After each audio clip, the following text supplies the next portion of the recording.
On dit souvent que le ciel est la seule limite, mais pour le commandant Stéphane Sterling, la limite était sa propre arrogance. Il vit une femme noire assise au siège 1A, la place la plus chère de l'avion, et décida qu'elle n'avait rien à faire là. Il ne se contenta pas de la questionner, il l'humilia. Il appela la sécurité. Il retarda le vol.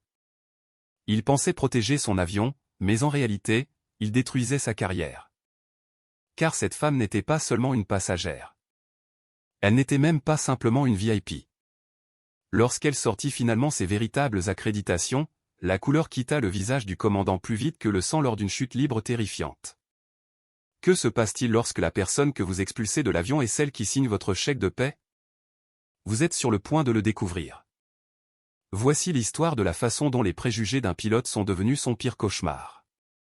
La pluie martelait sans relâche les immenses baies vitrées du bistrot de l'aéroport de Marseille-Provence, transformant les lumières de la piste en traînées floues de néons bleus et d'ambre. C'était le genre de mardi soir qui semblait lourd, l'air à l'intérieur du terminal étant épais d'une odeur de laine humide, de café rassis et de la transpiration anxieuse des voyageurs retardés. Le docteur Sandrine Vance ajusta le col de son trench coat beige. C'était du cachemire taillé à Milan, mais pour un œil non averti, ce n'était qu'un manteau. Elle ne portait aucun bijou, à l'exception d'une petite montre Cartier vintage à son poignet gauche et d'une paire de clous d'oreilles en perles qui avaient appartenu à sa grand-mère. Elle n'essayait pas d'être invisible, mais elle ne cherchait certainement pas à être vue. À 42 ans, Sandrine avait appris que dans le monde de l'ingénierie aérospatiale à haut risque, le silence était souvent plus bruyant que le vacarme.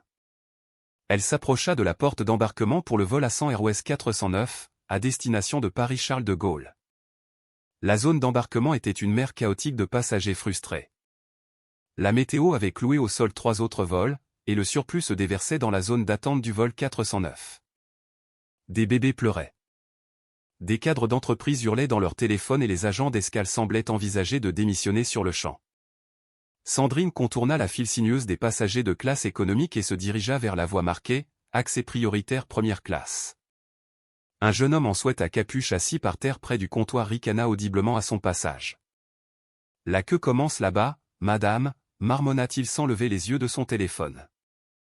Sandrine ne ralentit pas. Elle atteignit le comptoir où une agente d'escale, une femme harcelée avec un badge au nom de Valérie, tapait furieusement sur un clavier. Valérie leva les yeux, scannant Sandrine de ses baskets confortables à son chignon strict. Elle ne sourit pas. « Madame, l'embarquement général n'a pas encore commencé, » dit Valérie, la voix tendue par l'épuisement d'un double service. « Nous n'embarquons que la première classe et les membres statut diamant pour le moment. »« Je sais, » dit doucement Sandrine. Sa voix était calme, un contraste saisissant avec la cacophonie ambiante. Elle glissa sa carte d'embarquement sur le scanner. Ce n'était pas un billet papier.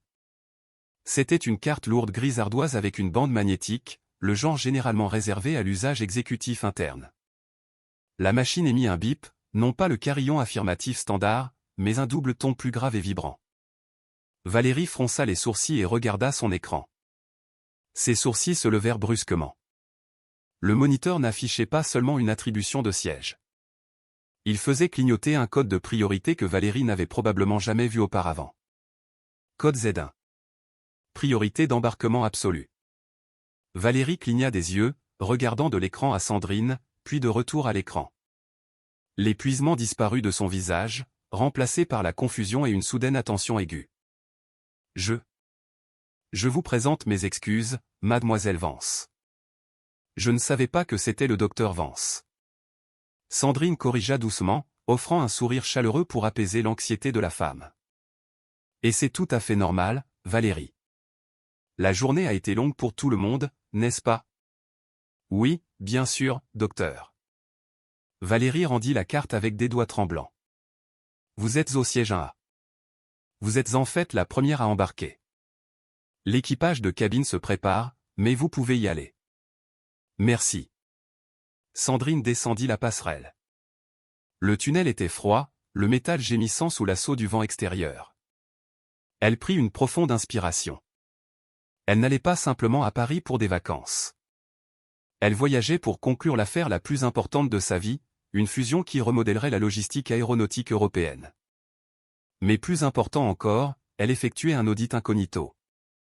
Assan Airways souffrait d'une série de désastres en relations publiques et de manquements à la sécurité. En tant qu'auditrice spécialisée nouvellement nommée pour la holding qui acquérait discrètement Assan, Sandrine était là pour observer la pourriture de l'intérieur. Personne dans l'équipage ne savait qui elle était. Pour eux, elle n'était qu'un nom sur un manifeste. Elle monta dans l'avion. L'air chaud et recyclé de la cabine la frappa au visage. L'intérieur du Boeing 777 était immaculé. La cabine de première classe baignait dans un éclairage d'ambiance violet doux. Cela sentait le cuir et le champagne coûteux. Une hôtesse de l'air, une grande femme blonde nommée Manon, ajustait une pile de magazines dans l'office. Elle tourna son sourire, exercé et brillant, jusqu'à ce que ses yeux se posent sur Sandrine. Le sourire vacilla pendant une fraction de seconde. Une micro-expression que Sandrine avait vue 1000 fois auparavant. C'était le regard de quelqu'un recalculant ses attentes. « Bienvenue à bord », dit Manon, récupérant son masque professionnel. « Puis-je voir votre carte d'embarquement, s'il vous plaît ?» Sandrine la montra. Manon y jeta un coup d'œil. Siège 1A. Oh, laissez-moi juste vérifier ma liste. Elle prit un presse-papier, passant son doigt sur les noms. Vance, c'est ça? Vous êtes en avance. L'agent d'escale m'a donné le feu vert, dit Sandrine, passant devant elle vers la suite spacieuse tout à l'avant de l'avion. Bien sûr, dit Manon, le ton poli mais manquant de la chaleur qu'elle offrirait probablement à un homme d'affaires en costume. Puis-je vous offrir une boisson avant le départ? Oh, jus d'orange? Une flûte de champagne et une baguette, s'il vous plaît. Si vous en avez de prêtes. Manon hésita, lorgnant à nouveau les baskets de Sandrine. Je vais voir si nous en avons au frais. Sandrine s'installa dans l'énorme siège en cuir. Elle posa son sac sur l'ottoman et sortit sa tablette. Elle commença à examiner les schémas des dossiers de maintenance de la flotte Assan Airways. Elle était profondément concentrée, le bruit du terminal s'estompant, lorsque des pas lourds résonnèrent depuis la passerelle. L'équipage du cockpit embarquait. Le copilote Lucas Miller entra en premier, un jeune homme avec une coupe de cheveux fraîche et une énergie impatiente. Il fit un signe de tête poli à Sandrine en passant. « Bonsoir, madame. »« Bonsoir », répondit Sandrine. Vint ensuite le commandant Stéphane Sterling. Sterling était un homme qui occupait de l'espace. Il approchait la soixantaine, aux cheveux argentés, avec le genre de mâchoire qui semblait avoir été taillé dans du granit. Il portait son uniforme non pas juste comme un vêtement, mais comme une armure. Il avait 4 galons sur l'épaule et un air d'insatisfaction permanente sur le visage. C'était une légende chez Assan Airways, connu pour son dossier de vol parfait et notoire pour son tempérament. Il s'arrêta à l'entrée de la cabine de première classe, tendant son sac de vol à Manon. Il scanna les sièges vides, vérifiant la disposition. Puis son regard s'arrêta sur le 1A. Il fixa Sandrine. Sandrine sentit le poids de son regard. Elle leva les yeux de sa tablette, croisant les siens. Ses yeux étaient d'un bleu glacé et perçant. Il ne hocha pas la tête. Il ne sourit pas. Il la regarda simplement, puis regarda Manon. Manon, aboya Sterling, sa voix étant un baryton profond qui commandait l'attention. Un mot. Il entra dans l'office, tirant légèrement le rideau, mais pas assez pour bloquer sa voix. Sandrine baissa le volume de sa tablette, ses oreilles se tendant. « Qui est-ce au 1A » demanda Sterling. « C'est une passagère, commandant. Mademoiselle Vance. »« Est-ce du personnel en déplacement ?»« Non, monsieur. Passagère payante. Billet de première classe. » Sterling ricana. C'était un son humide et laid. « Vérifie encore. Nous avons beaucoup de surclassements en attente ce soir. Je ne veux pas que la cabine soit encombrée par des non-payants ou des surclassés si nous avons des VIP payants qui arrivent plus tard.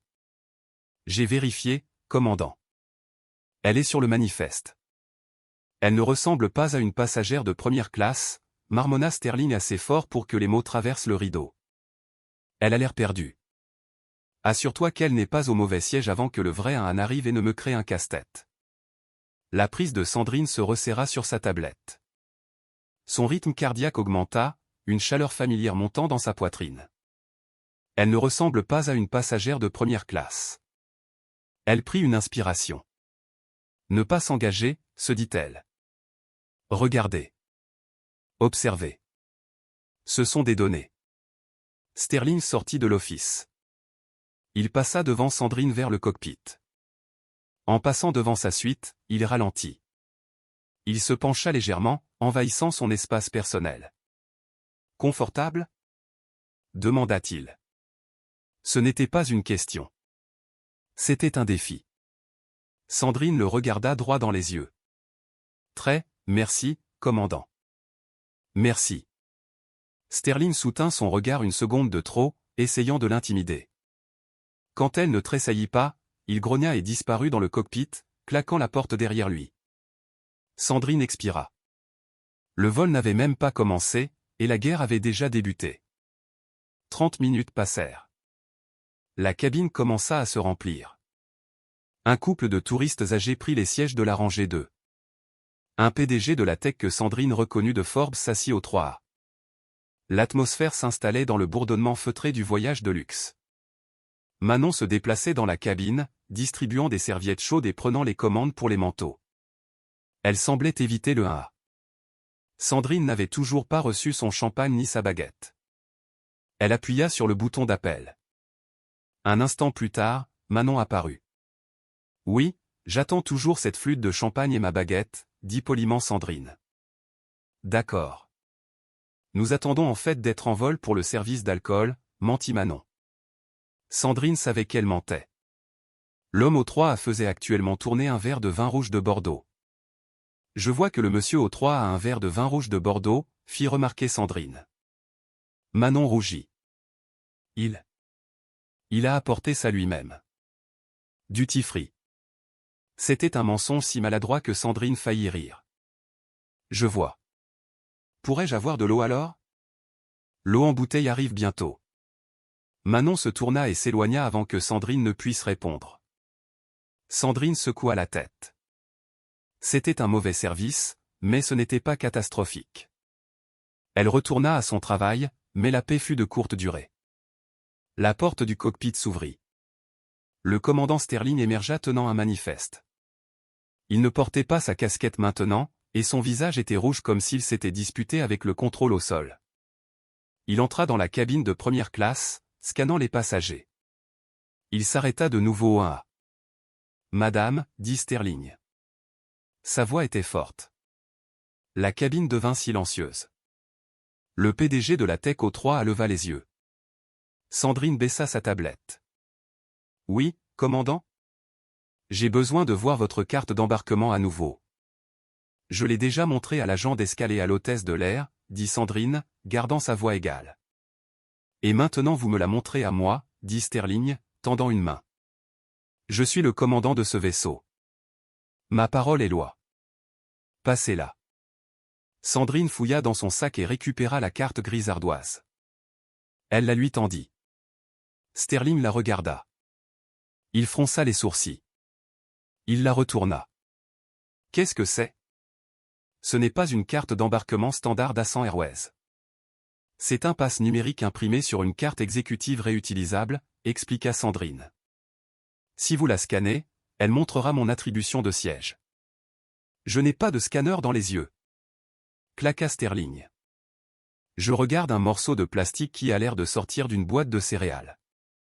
Où est votre billet papier? Je n'ai pas de billet papier.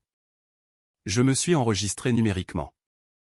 Sterling rit, regardant autour de la cabine pour inviter les autres à se joindre à son amusement. Numériquement? Bien sûr. Écoutez, mademoiselle. Je ne sais pas comment vous avez passé l'agent d'escale. Peut-être qu'elle dormait. Ou peut-être que vous vous êtes faufilé pendant qu'elle était occupée. Mais ce siège est réservé aux clients payant le plein tarif. Je suis une cliente payant le plein tarif, dit Sandrine, sa voix se durcissant. Commandant, vous faites une scène.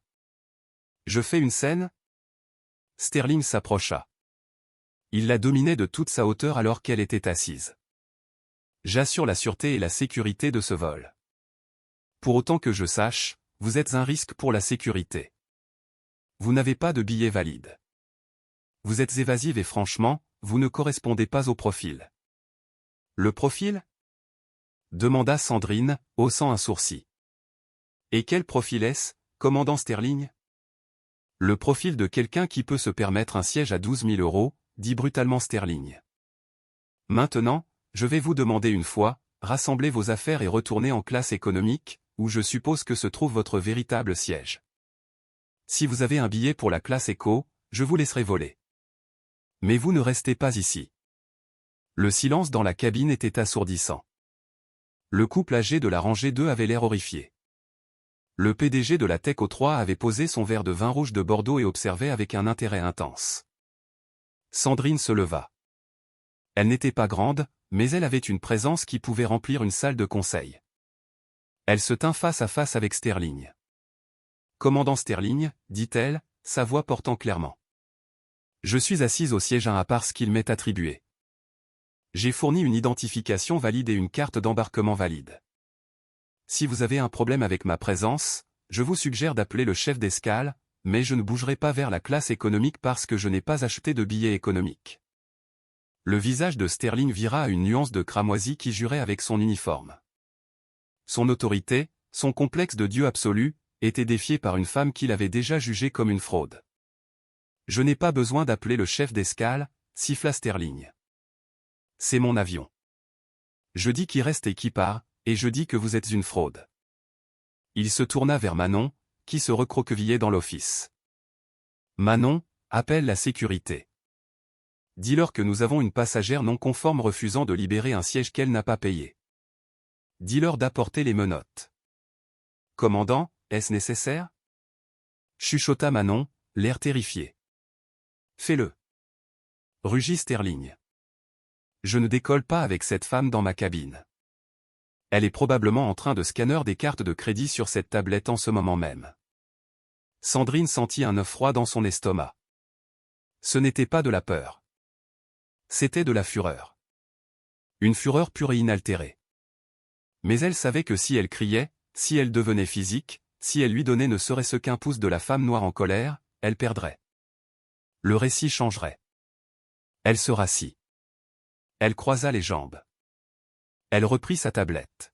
« Appelez-les, » dit froidement Sandrine, sans regarder Sterling. « Appelez la sécurité. Appelez la police. Appelez le GIGN pour ce que ça m'importe. Mais je vous suggère de vérifier le nom sur ce manifeste une fois de plus, commandant. Parce qu'une fois que vous passez cet appel, il n'y a pas de retour en arrière. » Sterling ricana. « Est-ce une menace ? » ?»« C'est une promesse, » dit Sandrine en tapotant son écran. Sterling attrapa le combiné de l'interphone sur le mur. « Tour, ici le vol 409. J'ai besoin de la police de l'air à la porte immédiatement. Nous avons une passagère perturbatrice en première classe. Menace de niveau 2. Je veux qu'elle soit évacuée. » Il raccrocha le téléphone brutalement et regarda Sandrine avec un sourire suffisant et victorieux. « Vous vouliez la police. Vous l'avez. J'espère que vous aimerez la vue depuis la cellule de garde à vue. » Sandrine ne leva pas les yeux. Elle était occupée à envoyer un SMS. C'était un message court envoyé à un numéro privé. Code rouge au bistrot de l'aéroport. Commandant Sterling, initié protocole 7. Elle appuya sur envoyer. On verra qui regrettera ça, commandant, murmura-t-elle. Le silence qui tomba sur la cabine était lourd, étouffant. C'était le genre de silence qui précède généralement un désastre. Dehors, la pluie s'était intensifiée, tambourinant contre le fuselage comme 1000 petits doigts tapotant dans une anticipation nerveuse. À l'intérieur, l'éclairage d'ambiance semblait devenir sinistre, projetant de longues ombres violettes sur le visage du commandant Sterling. Sterling se tenait à l'avant de la cabine, les bras croisés, appuyé contre la cloison. Il n'attendait pas seulement, il se donnait en spectacle. Il était le gardien des cieux, l'homme qui prenait les décisions difficiles. Il croisa le regard de l'homme d'affaires au 3A, dont le nom, selon le manifeste, était M. Henderson, et lui fit un signe de tête bref et conspirateur. « Je gère juste la racaille », semblait dire le signe de tête. Henderson ne répondit pas au signe de tête. Il tenait son téléphone bas, l'objectif de la caméra dépassant du bord de son verre de Bordeaux. Il enregistrait. Sandrine resta parfaitement immobile. Ses mains étaient jointes sur ses genoux, reposant sur la tablette. Son cœur martelait contre ses côtes, un oiseau frénétique piégé dans une cage, mais son visage était un masque de calme glacial. Elle passait en revue le contrat de transport d'Assan Airways dans son esprit, spécifiquement l'article 8, paragraphe 4, concernant le refus d'embarquement involontaire et la conduite des passagers. Sterling l'avait accusé d'être une menace pour la sécurité. C'était l'option nucléaire. Cela contournait tous les protocoles de désescalade standards. 5 minutes plus tard, le bruit de bottes lourdes résonna depuis la passerelle. « C'est parti », murmura Sterling, se décollant du mur. 2 agents de la police arrivèrent à bord de l'avion. C'étaient des hommes larges, volumineux dans leurs uniformes avec des expressions sombres. Leur badge indiquait agent O'Malley et agent Davis. Ils apportèrent l'odeur de l'ozone et du trottoir mouillé dans la cabine. « Qui est le problème, commandant » demanda O'Malley, sa main reposant instinctivement près de sa ceinture. Sterling fit un geste grandiloquent vers le siège 1A. La passagère a refusé de montrer un billet valide, a refusé de libérer le siège, et lorsqu'elle a été confrontée, elle a proféré des menaces verbales contre l'équipage de conduite et l'aéronef. Les yeux de Sandrine s'écarquillèrent légèrement. Menace contre l'aéronef. C'était un crime fédéral. C'était la liste d'interdictions de vol. Sterling ne faisait pas que l'expulser. Il essayait de ruiner sa vie. L'agent Davis entra dans la suite. Il ne regarda pas le visage de Sandrine. Il regarda ses mains. « Madame, j'ai besoin que vous vous leviez lentement. Gardez vos mains là où je peux les voir. »« Agent, » dit Sandrine, sa voix stable mais projetant clairement pour que le téléphone au 3A puisse capter. « Je suis le docteur Sandrine Vance. Je suis une passagère munie d'un billet. Je n'ai menacé personne. Le commandant ment parce qu'il ne croit pas que je puisse me permettre ce siège. »« Madame, levez-vous, » répéta Davis plus fort cette fois. Il n'était pas intéressé par sa version de l'histoire. Dans le monde post-11 septembre, quand un commandant dit saute, la police de l'aéroport demande à quelle hauteur. Le commandant est l'autorité suprême sur le vaisseau. « J'obéis, » dit Sandrine. Elle se leva lentement. Elle mesurait un M65, éclipsé par l'officier. « Retournez-vous, » aboya Davis. « Est-ce nécessaire » intervint Henderson depuis le siège 3A. Elle était assise là à lire une tablette. Elle n'a pas dit un mot à personne jusqu'à ce que le commandant commence à crier. « Restez en dehors de ça, monsieur », avertit O'Malley, pointant un doigt vers Henderson. « À moins que vous ne vouliez la rejoindre. » Sterling eut un sourire en coin. « Merci, agent. C'est une rusée. Elle prétend avoir un pass numérique quelconque. Probablement une identité volée. » Sandrine se retourna. Elle sentit le métal froid et dur des menottes s'enclencher sur son poignet gauche, puis son droit. Le son était net, une morsure mécanique qui signalait la fin de sa dignité. Le métal pinça sa peau. Elle grimaça, mais ne cria pas. « Vous êtes en état d'arrestation pour intrusion et interférence avec un équipage de vol », récita Davis, les mots appris par cœur et dénués de sens. « Prends son sac, O'Malley. » O'Malley s'empara du fourre-tout en cuir de Sandrine et de sa tablette. L'écran était toujours allumé, affichant les données de télémétrie en direct des moteurs de l'avion, mais O'Malley ne le remarqua pas. Il fourra la tablette dans le sac.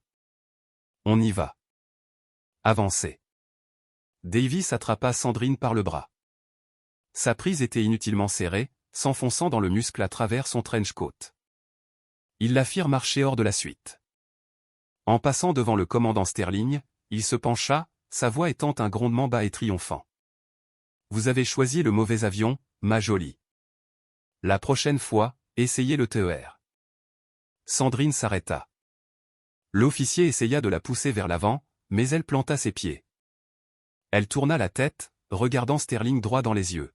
« Commandant Stéphane Sterling, » dit-elle, mémorisant le nom sur ses ailes. Numéro d'employé 49204. Souvenez-vous de ce moment. Souvenez-vous exactement à quel point cela fait du bien, car c'est la dernière fois que vous mettrez les pieds dans un cockpit. Sterling rit, un son fort et aboyant. « Sortez-la d'ici !» Les officiers la poussèrent à travers l'office et sur la passerelle. L'air froid frappa son visage.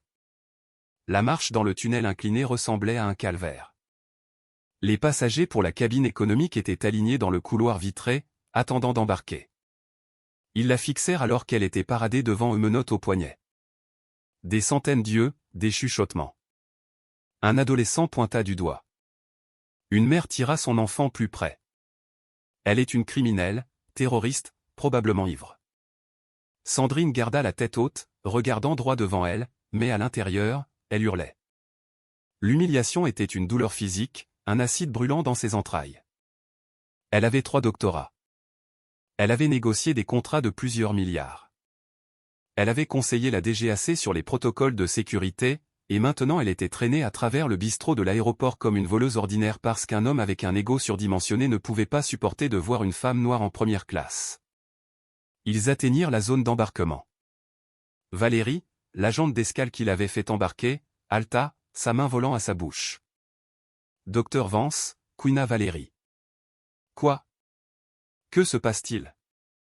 Dites au commandant qu'il est en sécurité, Valérie, plaisanta l'agent au malais. On tient la coupable. Mais elle est code Z1, chuchota Valérie, le visage pâle. Elle est un code emmerdeuse, rit au malais.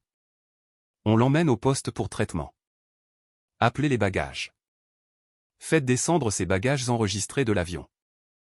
Ils traînèrent Sandrine devant le comptoir, sous les regards choqués des clients du bistrot, et vers le couloir stérile qui menait au poste de police de l'aéroport. De retour dans l'avion, Sterling ajusta sa cravate. Il se sentait dynamisé. Une poussée d'adrénaline pompait dans ses veines. Il se tourna vers la cabine, s'adressant aux passagers aux yeux écarquillés. Toutes nos excuses pour le dérangement, mesdames et messieurs, annonça-t-il, sa voix résonnant d'un charme factice. La sécurité est notre priorité numéro 1 chez Ascent. Nous ne prenons aucun risque. Maintenant, mettons cet oiseau en l'air. Personnel de cabine, paré pour le cross-check. Il entra dans le cockpit et s'assit dans le siège de gauche. Il mit son casque. Il se sentait comme un roi. Prêt à repousser, Lucas? Demanda-t-il à son copilote. Lucas Miller avait l'air mal à l'aise. Commandant, est-ce que... Je veux dire, elle semblait plutôt calme. C'est un jeu d'acteur, Lucas, le rejeta Sterling, basculant des interrupteurs sur le panneau supérieur. Les sociopathes sont toujours calmes. Crois-moi, je nous ai rendu service.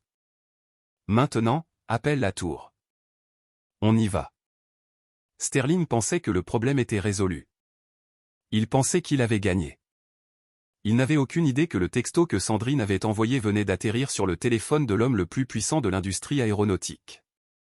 La cellule de garde à vue au poste de police de l'aéroport était une pièce sombre sans fenêtre peinte d'une couleur qui ne pouvait être décrite que comme un désespoir institutionnel. Elle sentait le nettoyant pour sol et la vieille sueur. Sandrine était assise sur un banc en métal, une main toujours menottée à une barre au mur. Ils avaient retiré l'autre menotte pour la laisser s'asseoir, mais ils ne lui avaient pas rendu son téléphone ni son sac. L'agent Davis était assis à un bureau en face d'elle, tapant le rapport d'incident. Alors, dit-il sans lever les yeux. Vous voulez me donner votre vrai nom maintenant, ou on va devoir attendre les empreintes? Je vous ai dit mon nom, dit calmement Sandrine. Je vous ai aussi dit que vous deviez contacter Jean-Pierre Thorne immédiatement. Davis gloussa. Jean-Pierre Thorne, le PDG d'Ascent Airways. Ouais, bien sûr. Je vais juste lui envoyer un texto. Peut-être qu'il voudra venir prendre le thé. Il ne viendra pas pour le thé, dit Sandrine. Mais il viendra pour votre badge. Davis secoua la tête. Vous avez une sacrée imagination, madame. Soudain, la lourde porte du poste s'ouvrit avec fracas. Le bruit fut si fort que Davis sursauta, sa main tombant sur son holster. Un homme fit irruption dans la pièce. Il était hors d'haleine, le visage luisant de sueur, son costume coûteux froissé comme s'il avait couru. Ce n'était pas Jean-Pierre Thorne. C'était un homme plus jeune, plus vif, James Sterling, le chef d'escale, aucun lien de parenté avec le commandant. Mais derrière lui se trouvait quelqu'un de bien plus terrifiant. C'était une femme en blazer bleu marine strict tenant une radio dans une main et un téléphone dans l'autre. C'était la directrice régionale des opérations, Madame Jenkins. Où est-elle? Hurla Jenkins. Sa voix se brisa de panique. L'agent Davis se leva, confus. Où est qui? Nous avons juste la passagère perturbatrice du vol 409. Jenkins n'attendit pas. Elle bouscula le bureau et vit Sandrine menottée au banc. La couleur quitta le visage de Jenkins si complètement qu'elle ressemblait à un cadavre. Elle laissa tomber sa radio. Elle cliqueta bruyamment sur le linoléum. « Oh mon Dieu !» chuchota Jenkins. Elle se précipita vers la porte de la cellule, fouillant avec des clés qui n'étaient pas les siennes. « Ouvrez ça. Ouvrez ça tout de suite. »« Madame, reculez !» avertit Davis, essayant de reprendre le contrôle. « C'est une zone sécurisée. » Cette prisonnière, siffla Jenkins, se retournant avec une férocité qui fit reculer Davis, possède la compagnie qui signe votre chèque de paie, espèce d'idiot. C'est le docteur Sandrine Vance. Elle est l'auditrice senior pour le groupe Orion. Ils ont finalisé l'achat d'Ascent Airways il y a 3 heures. Elle est effectivement la propriétaire de cette compagnie aérienne. Le silence dans la pièce était absolu. Davis regarda Sandrine. Sandrine le regarda en retour, son expression illisible. « Détachez-la » hurla Jenkins, sa voix frisant l'hystérie. « Et rendez-lui son téléphone. Maintenant » Davis fouilla pour ses clés. Ses mains tremblaient. Il déverrouilla la menotte. Sandrine frotta son poignet. Il y avait une marque rouge qui se formait là où le métal l'avait pincé. Elle se leva, lissant son trench coat. Elle ne regarda pas les officiers. Elle regarda Jenkins. « Directrice Jenkins, dit doucement Sandrine. C'est bon de vous voir. Docteur Vance. Je n'ai pas de mots, bégaya Jenkins. J'ai reçu l'alerte du siège. M. Thorne est dans un jet privé depuis Chicago. Il atterrit dans 40 minutes. Il est furieux. Je suis venu aussi vite que j'ai pu. Ça va, Sarah, dit Sandrine. Mais nous avons du travail à faire. Le vol 409, est-il parti? Ils viennent de repousser de la porte, dit le chef d'escale James Sterling, vérifiant sa tablette. Il roule vers la piste. Sandrine tendit la main. Donnez-moi votre radio. Jenkins la lui tendit sans hésitation. Sandrine appuya sur le bouton de transmission. Elle n'utilisa pas la phraséologie standard. Elle ne se souciait plus du protocole. Elle était le protocole. Tour. Ici la directrice des opérations Ascent via portable, dit Sandrine dans la radio, sa voix nette et autoritaire. Arrêt d'urgence sur le vol Ascent 409. Je répète, arrêt d'urgence. Il y eut un grésillement de statique, puis la voix confuse du contrôleur au sol. Opération Ascent. Répétez, quelle est la nature de l'urgence? Sandrine prit une profonde inspiration. La nature de l'urgence est que le commandant de bord est mentalement inapte à voler et vient de commettre un crime. Clouez cet avion au sol. Ordonnez-leur de retourner à la porte immédiatement. S'ils refusent, révoquez leur autorisation et envoyez les camions. Pendant ce temps, dans le cockpit du vol 409, le commandant Sterling se sentait bien. Les moteurs montaient en puissance. La pluie fouettait le pare-brise, mais le 777 semblait solide, puissant. Il était le maître de son domaine. Ascent 409, roulait vers la piste 4 gauche via kilo, gazouilla la tour. 4 gauche via kilo. Ascent 409, répondit Sterling. Sortons de cette soupe, Lucas. Bien reçu, commandant. Soudain, la radio grésilla avec un ton que Sterling n'avait pas entendu depuis des années. C'était la fréquence prioritaire urgente du superviseur de la tour. Ascent 409. Maintenez position immédiatement. Je répète. Maintenez position. Sterling fronça les sourcils. Il écrasa les freins. L'avion massif s'arrêta brusquement, le train avant se comprimant. Tour. Ascent 409. En attente. Quel est le problème? Nous avons un créneau. Ascent 409. Votre autorisation de décollage est annulée, dit le superviseur de la tour. Sa voix était tendue. J'ai un ordre prioritaire des opérations de la compagnie. Vous devez retourner à la porte immédiatement. Retourner à la porte? Claqua Sterling. Négatif. Nous avons le plein et sommes repoussés. Nous avons réglé le problème de sécurité. Nous sommes prêts à partir. À 104-109. Ce n'est pas une demande. La voix revint plus dure cette fois. Les opérations au sol ont signalé le statut de votre vol comme commandement compromis. Vous avez l'ordre de retourner à la porte B42. La police de l'aéroport attend pour escorter l'équipage hors de l'avion. Sterling se figea. Le sang se changea en glace dans ses veines. Commandement compromis.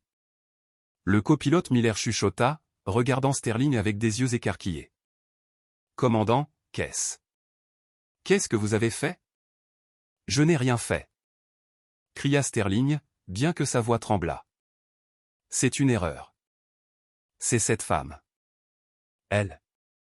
Elle a dû pirater le système. Je vous avais dit qu'elle était une menace. Il attrapa le micro. Tour, nous avons une situation de sécurité. La passagère que nous avons évacuée a clairement compromis vos communications. J'exerce l'autorité du commandant pour continuer. À 104-109. Si vous bougez cet avion d'un pouce, interrompit le superviseur de la tour en criant. Maintenant, je ferai bloquer votre chemin par les pompiers et vous serez arrêté pour détournement. Me recevez-vous? Le cockpit tomba dans le silence. Le seul son était le ronronnement des ventilateurs de l'avionique et le martèlement de la pluie. Sterling fixait les lumières de la piste devant lui. Elles ressemblaient à des traînées floues de sang. Faites-nous faire demi-tour, Lucas, chuchota Sterling, sa voix à peine audible. Monsieur? Faites-nous faire demi-tour. Hurla Sterling, frappant son poing sur la console centrale. Alors que l'avion pivotait lentement sur le tarmac, les passagers à l'arrière commencèrent à murmurer. Ils sentaient que quelque chose n'allait pas. Mais en première classe, M. Henderson au siège 3 souriait. Il venait de recevoir une notification d'une application d'actualité sur son téléphone. Dernière minute, vente d'Ascent Airways finalisée. Le groupe Orion acquiert la compagnie aérienne. La nouvelle propriétaire Dr Sandrine Vance promet de nettoyer la culture toxique. Henderson regarda le siège vide un A. Puis il regarda la porte du cockpit. Oh, commandant, chuchota Henderson pour lui-même, prenant une gorgée de son vin rouge de Bordeaux. Vous êtes tellement foutu. De retour au bistrot de l'aéroport, Sandrine se tenait à la fenêtre du terminal, regardant le Boeing 777 massif boiter vers le bâtiment. Ses poignets étaient encore douloureux, mais elle s'en fichait. Elle avait récupéré sa tablette. Elle tapait actuellement un email au conseil d'administration. La zone d'embarquement grouillait maintenant de costumes. Conseiller juridique, représentant RH et le directeur de l'aéroport étaient tous apparus comme par magie. Ils donnaient à Sandrine un large espace comme si elle était un isotope radioactif. Jenkins se tenait à côté d'elle. L'avion s'amarre. Que voulez-vous faire? Sandrine se détourna de la fenêtre. Ses yeux étaient durs, vides de la chaleur qu'elle avait montrée plus tôt. Je veux que la passerelle soit dégagée, dit Sandrine. Je veux que chaque passager reste assis. Et je veux que le commandant Sterling vienne ici et m'explique en personne pourquoi il a estimé que le siège 1 a été trop bien pour une femme noire. Il prétendra que c'était la sécurité, avertit Jenkins. Il s'en tiendra au script. Laissez-le faire, dit Sandrine. J'ai les données de télémétrie de l'enregistreur vocal du poste de pilotage. Jenkins parut confuse. Mais nous n'avons pas encore récupéré la boîte noire. Sandrine tapota sa tablette. J'ai conçu la mise à jour avionique pour cette flotte, Sarah. J'ai une porte dérobée à distance dans l'enregistreur vocal du cockpit. Je l'écoute depuis que je suis monté à bord. Je l'ai entendu dire à l'hôtesse de l'air que je ne ressemblais pas à une passagère de première classe. Je l'ai entendu me traiter de fraude. J'ai tout enregistré sur cet iPad. Elle leva l'appareil. Il n'est pas seulement viré, Sarah. Il va servir d'exemple. La porte de la passerelle s'ouvrit. Le souffle d'air siffla. Le commandant Sterling apparut dans l'encadrement. Il ne marchait plus le torse bombé. Il était pâle, en sueur, et portait son sac de vol comme s'il pesait 500 kilos. Le copilote Miller le suivait, ayant l'air de vouloir se dissoudre dans le sol. Sterling leva les yeux. Il vit la police. Il vit les costumes. Et puis, au centre de tous, se tenant comme un juge aux portes du jugement, il vit le docteur Sandrine Vance. Elle n'était plus menottée. Commandant Sterling, dit Sandrine, sa voix coupant le bruit du terminal. Bon retour. Nous devons avoir une conversation à propos de votre profil. Le commandant Stéphane Sterling se tenait au seuil de la passerelle, les lumières fluorescentes stériles du terminal se reflétant sur les galons dorés de ses épaules. Des galons qui ressemblaient soudainement plus à un costume qu'à un rang. Il regarda l'assemblée devant lui, les agents d'escale terrifiés, les policiers au visage sombre, les avocats d'entreprise vérifiant leurs montres, et la directrice régionale Sarah Jenkins, qui avait l'air sur le point de vomir. Et au centre de tout cela, le docteur Sandrine Vance. Sterling était un homme arrogant, mais il n'était pas stupide. Il savait qu'il avait des ennuis. Cependant, son ego ne lui permettait pas de croire que c'était fatal. Il s'était convaincu que ce n'était qu'un imbroglio bureaucratique, un malentendu dont il pourrait, avec ses 30 ans d'expérience de vol et sa présence de commandement, se sortir par la parole. Il ajusta sa cravate, gonfla le torse et marcha droit vers Jenkins, ignorant entièrement Sandrine. « Sarah, dit Sterling, sa voix résonnant d'une confiance forcée. Je suis content que vous soyez là. Nous avons une situation grave. Le contrôle au sol a complètement perdu la boule. J'avais un risque de sécurité à bord, une passagère non conforme qui a refusé de s'identifier correctement. Et maintenant je suis traité comme un criminel. Je veux un représentant syndical. Et je veux que ce superviseur de tour soit sanctionné pour insubordination. » Jenkins ne répondit pas. Elle le fixa simplement avec un mélange de pitié et de dégoût. Commandant Sterling. La voix de Sandrine fendit l'air. Elle n'était pas forte, mais elle avait la précision métallique tranchante d'un scalpel. Je crois que je suis le risque de sécurité auquel vous faites référence. Sterling se tourna vers elle, sa lèvre se retroussant dans un rictus qu'il ne pouvait pas tout à fait réprimer. Écoutez, madame, je ne sais pas qui vous avez appelé ou quelle ficelle vous avez tiré, mais vous avez perturbé mon vol. Vous avez menacé mon équipage. Vraiment ? Demanda Sandrine. Elle fit un pas de plus. Les policiers reculèrent, sentant que la dynamique de pouvoir avait changé. Il ne gardait plus une prisonnière. Il assistait à une exécution. Soyez très précis, commandant. Quelle menace exacte ai-je proférée ? Vous. Votre attitude était agressive, bégaya Sterling, retombant sur le langage vague que les brutes utilisent toujours. Vous avez refusé de suivre les instructions de l'équipage. Vous avez prétendu être quelqu'un que vous n'êtes manifestement pas. Et quand j'ai demandé votre billet, vous avez produit une fausse carte numérique. Une fausse carte ? Répéta Sandrine. Elle se tourna vers la foule de costumes. M. Henderson, le conseiller juridique d'Ascent. Un homme en costume gris s'avança. Oui, docteur Vance. La carte d'accès prioritaire exécutive est-elle un faux document ? Non, madame, dit l'avocat, sa voix tremblant légèrement. C'est le plus haut niveau d'autorisation délivré par le groupe Orion. Elle l'emporte sur tous les autres protocoles de billetterie.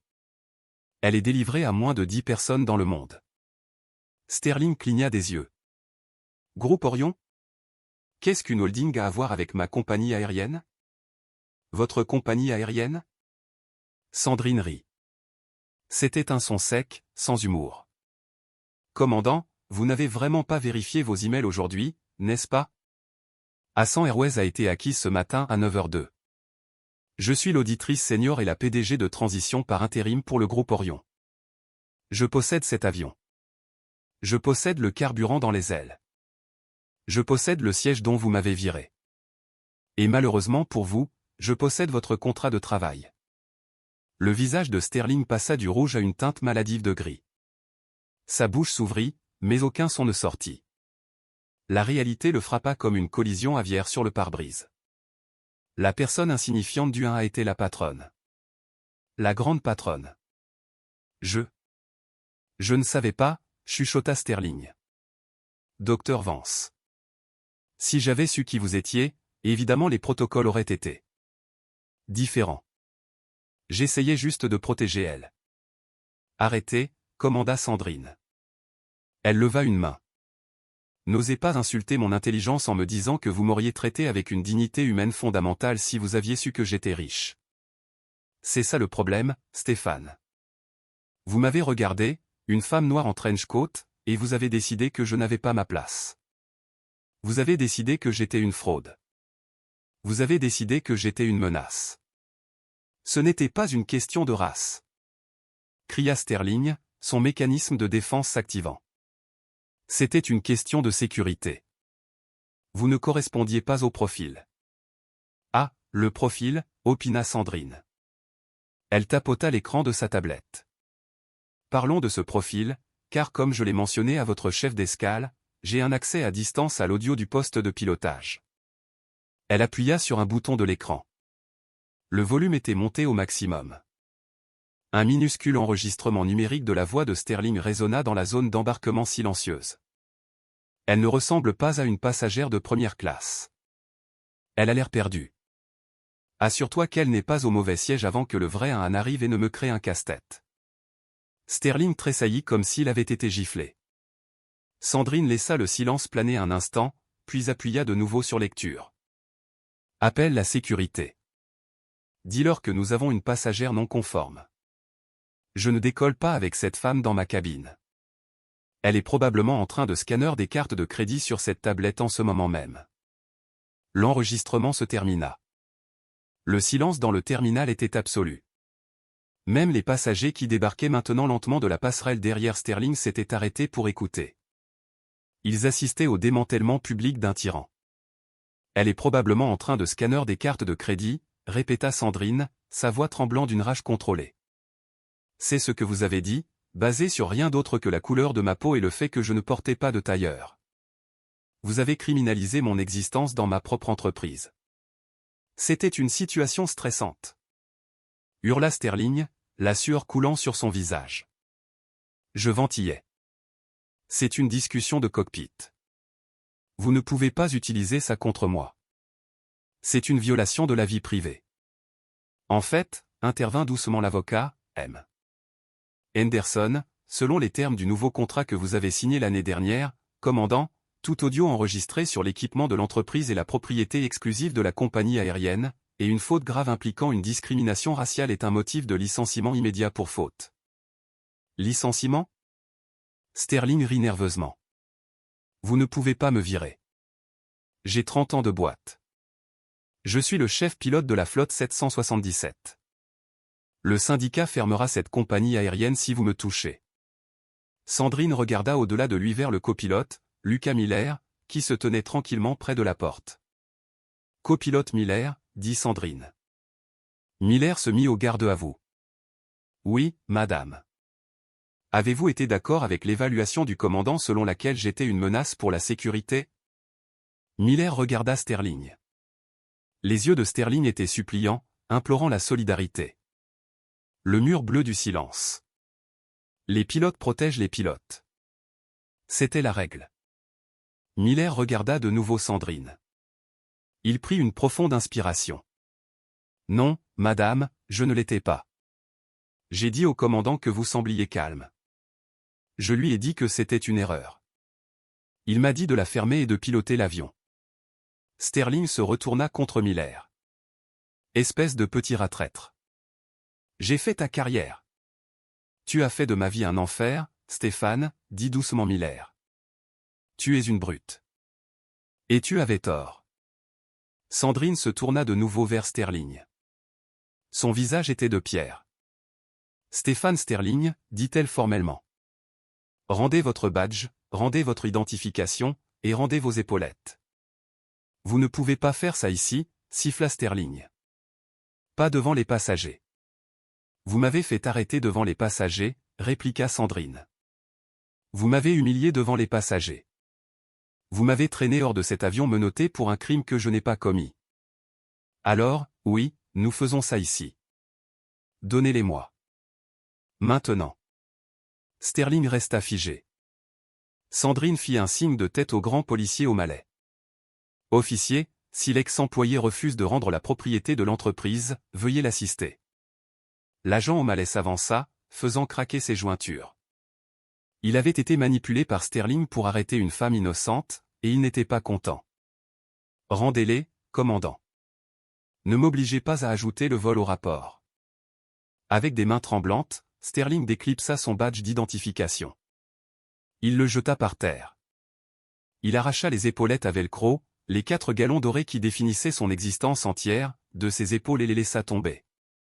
Il resta là dans une chemise blanche unie, semblant petit, vieux et vaincu. « Sortez-le de mon terminal », dit Sandrine, lui tournant le dos. « Et assurez-vous qu'il soit sur liste noire de tous les vols à 100.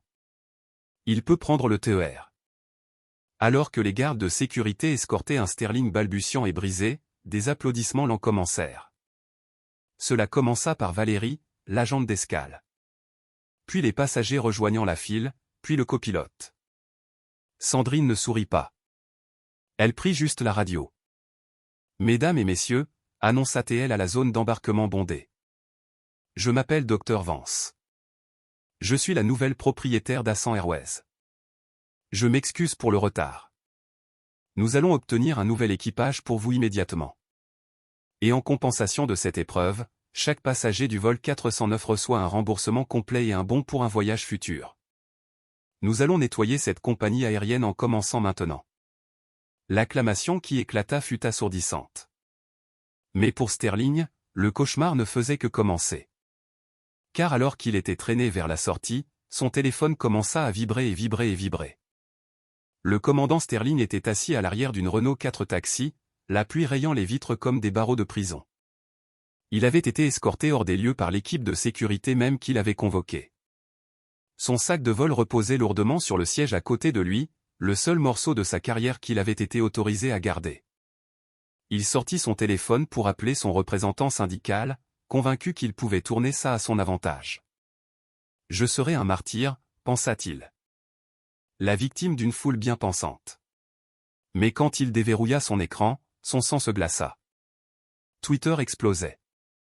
Le sujet numéro 1 tendance mondialement était pilote haineux. Le numéro 2 était Assan Airways raciste. Il cliqua sur le premier lien. C'était une vidéo filmée depuis le siège 3 à Parham. Henderson. L'audio était clair comme du cristal. « Je suis le commandant de ce vaisseau. Vous ne correspondez pas au profil. » La vidéo coupa sur un gros plan de Sterling se penchant, le visage tordu dans un rictus suffisant, chuchotant les mots qui le hantraient pour toujours. « La prochaine fois, essayez le TER. » La vidéo avait 14 millions de vues en 40 minutes. Son téléphone sonna. C'était sa femme, Linda. « Linda, écoute. » « C'est un coup monté, » implora Sterling, sa voix se brisant. « Non, » claqua-t-elle, sa voix glaciale. « J'ai vu la vidéo, Stéphane. Tout le monde l'a vue. Ma sœur, les voisins. Tu avais l'air d'un monstre. Je faisais mon travail. Tu étais une brute. J'ai supporté ton tempérament pendant 20 ans, mais je ne survivrai pas à cette humiliation. Ne rentre pas à la maison ce soir. Va à l'hôtel. » La ligne fut coupée. Le chauffeur de la Renault 4, un jeune homme avec une barbe épaisse, jeta un coup d'œil dans le rétroviseur. Il regarda Sterling, puis les nouvelles jouant sur son téléphone fixé au tableau de bord. « Et » dit le chauffeur, se garant sur l'accotement boueux de l'autoroute sous la pluie battante. « Sortez. »« Quoi ? Je suis un client payant. » « Et elle était une cliente payante aussi, » cracha le chauffeur. « Sortez de mon taxi. Vous ne correspondez pas au profil. » Sterling fut laissé debout sur le bord de l'autoroute, trempé jusqu'aux os, regardant les feux arrière s'estomper. Mais l'univers n'en avait pas encore fini avec lui. 2 jours plus tard, dans une chambre de motel bon marché, le coup final arriva via un huissier de justice. Plaignant, Groupe Orion DBA Assan Airways. Défendeur, Stéphane Sterling. Dommages et intérêts demandés, 5 245 000 €. Et des poussières. Le procès détaillait les coûts de vidange de carburant, les pénalités de créneaux, et les dommages réputationnels catastrophiques. Il ne faisait pas que le licencier, il le mettait en faillite. Ils avaient également déposé une requête auprès de la DGAC pour révoquer définitivement sa licence en vertu de la clause de moralité et de compétence. Au siège d'Assan, l'ambiance était très différente. Le docteur Sandrine Vance était assise en tête de la table du conseil. L'incident Sterling a révélé la pourriture de notre culture, dit-elle au conseil. Nous l'avons purgé. Notre action est en hausse de 12%. Sarah Jenkins leva la main. Docteur Vance. Les avocats de Sterling supplient pour un règlement. Il est prêt à s'excuser publiquement si nous abandonnons les dommages financiers. Sandrine regarda par la fenêtre la ligne d'horizon. Elle pensa aux menottes. Elle pensa à la marche de la honte. Pas de règlement, dit Sandrine, sa voix dure comme l'acier. Procédez au procès. Procédez à la révocation. Nous n'avons pas besoin de ses excuses. Nous avons besoin de son exemple. Qu'il serve de phare, d'avertissement à tout autre commandant qui pense que son ego est plus lourd que son avion. 12 mois plus tard, le soleil d'automne baignait l'aéroport de Marseille-Provence d'une lumière dorée. À l'intérieur du hangar nouvellement marqué Orion à 100, 300 personnes étaient assises sur des chaises pliantes. Le docteur Sandrine Vance monta sur le podium portant un tailleur blanc impeccable qui signalait une nouvelle ère. Il y a un an, on m'a dit que je ne correspondais pas au profil, dit Sandrine, sa voix résonnant dans le hangar. On m'a dit de prendre le TER. Un rire complice parcourut la foule. Aujourd'hui, nous prouvons que le profil d'un pilote est défini par la compétence et l'intégrité, pas par les préjugés. Je suis fier d'annoncer la promotion sortante de la bourse de vol Vance Orion. 50 bourses complètes pour des pilotes issus de communautés sous-représentées. La foule explosa. Au premier rang, Lucas Miller, maintenant commandant avec 4 gallons frais sur son épaule, applaudit le plus fort. Il était le visage du nouvel Ascent, jeune, diversifié et bienveillant. À 5 km de là, à la limite du périmètre de l'aéroport, l'atmosphère était très différente. Le parking longue durée Economics était un cimetière de voitures et de rêves brisés. Une vieille Citroën 2CV déglinguée s'arrêta en cliquetant à la section G. Les freins couinèrent de manière agonisante. Bistrot de l'aéroport, attention à la marche, grogna le conducteur. Il fixait droit devant lui, agrippant le volant en plastique fin avec des mains noueuses et fatiguées. Le conducteur était émacié, ses cheveux argentés clairsemés et négligés sous une casquette graisseuse qui lisait service de parking. C'était Stéphane Sterling. Le procès avait tout pris, sa retraite, ses économies, sa maison. Il vivait dans une modeste maison de campagne près d'Avignon, délabrée et isolée. Il était sur liste noire de tous les cockpits du monde. Le seul travail qu'il pouvait obtenir qui le gardait près de l'aéroport était de conduire cette navette vintage. « Excusez-moi, chauffeur ?» demanda une voix de femme. Sterling tressaillit. Il garda la tête baissée. « Ouais, vous allez au hall des arrivées internationales ?» Sterling se figea. Il connaissait cette voix. Il leva lentement les yeux vers le rétroviseur surdimensionné. Reflété, il y avait Sarah Jenkins, portant maintenant le badge de directrice de terminal. Elle regardait son téléphone, mais elle sentit son regard. Elle leva les yeux. Leurs yeux se rencontrèrent dans le miroir. Les yeux de Sarah s'écarquillèrent. Elle se pencha en avant, plissant les yeux. Elle vit le fantôme de l'homme qui terrorisait autrefois le personnel d'escale. L'homme qui avait joué à Dieu. « Commandant Sterling ?» chuchota TL. Sterling tira sa casquette vers le bas, protégeant son visage. Il enclencha la vitesse de la 2CV, son cœur martelant contre ses côtes. Juste le chauffeur, m'dame, râla-t-il, sa voix se brisant. Je suis juste le chauffeur. Il écrasa l'accélérateur. La 2CV fit un bond en avant. Sterling regarda par le pare-brise. Au loin, un énorme drumliner Orion A100-787 rugissait sur la piste, s'élevant gracieusement dans le ciel. C'était beau. C'était puissant, et c'était parti. Il se souvint de ses derniers mots à Sandrine Vance. La prochaine fois, essayez le TER. Une seule larme amère roula sur sa joue. L'univers ne l'avait pas seulement écouté. Il lui avait obéi. Sandrine était dans les nuages, possédant le ciel, et il était en bas dans la boue, tournant en rond. Il s'arrêta au trottoir du bistrot de l'aéroport. Bistrot de l'aéroport. Tout le monde descend. Marmonna Sterling. Sarah marcha vers l'avant. Elle s'arrêta à la portière, regardant l'homme brisé. Elle aurait pu jubiler. Elle aurait pu le signaler. Mais elle réalisa que son existence était une punition suffisante. Conduisez prudemment, dit-elle doucement, et descendit vers son avenir radieux. Sterling ferma la portière. Il resta assis seul dans la petite voiture vide pendant un long moment, le moteur bicylindre vibrant à travers ses os. Puis il mit la navette en marche et commença la boucle lente vers le parking, réalisant que si le karma peut être retardé, il ne rate jamais un vol. Et ça, mesdames et messieurs, c'est l'histoire du commandant Stephen Sterling, un homme qui pensait que ses galons lui donnaient le droit de juger les autres, seulement pour découvrir que la personne qu'il jugeait détenait les clés de son royaume entier. C'est un rappel brutal que dans cette vie, vous ne savez jamais vraiment à qui vous avez affaire. Traiter les gens avec dignité n'est pas seulement un choix moral. C'est une stratégie de survie. Sterling a dit au docteur Vance de prendre le train, et par un coup de justice poétique que seule la réalité pouvait scénariser, il a fini par conduire une épave. Le karma n'a pas été seulement instantané, il a été permanent. Qu'en pensez-vous? La punition était-elle adaptée au crime, ou l'interdiction à vie et la ruine financière étaient-elles trop sévères pour une mauvaise journée? Je veux entendre vos pensées dans les commentaires ci-dessous. Lançons le débat. Si vous avez aimé cette histoire de justice servie froide, s'il vous plaît, faites-moi une énorme faveur. Explosez ce bouton j'aime. Cela aide vraiment la chaîne à grandir. Partagez cette vidéo avec quelqu'un qui a besoin d'un rappel à l'humilité. Et n'oubliez pas de vous abonner et d'activer la cloche de notification pour ne jamais manquer une nouvelle histoire. Jusqu'à la prochaine fois, gardez les yeux sur le ciel, mais gardez les pieds sur terre. Merci d'avoir regardé.